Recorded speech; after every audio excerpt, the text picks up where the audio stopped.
نبی کریم صلی اللہ علیہ وسلم نے فرمایا، اے معاذ، کیا تمہیں معلوم ہے کہ اللہ کا اس کے بندوں پر کیا حق ہے؟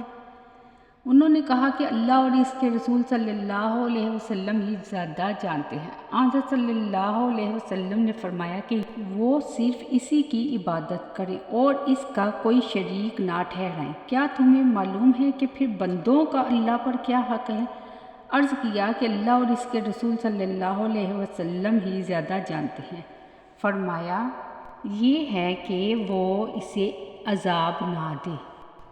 نبی کریم صلی اللہ علیہ وسلم نے فرمایا، تکلیف دہ بات سن کر اللہ سے زیادہ صبر کرنے والا کوئی نہیں۔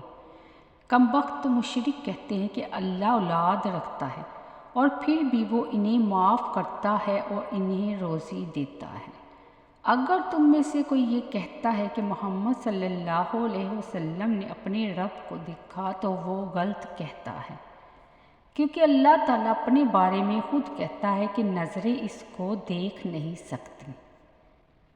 اور جو کوئی کہتا ہے کہ حضرت صلی اللہ علیہ وسلم غیب جانتے تھے تو غلط کہتا ہے، کیونکہ خداوند تعالیٰ خود کہتا ہے کہ غیب کا علم اللہ کے سوا اور کسی کو نہیں۔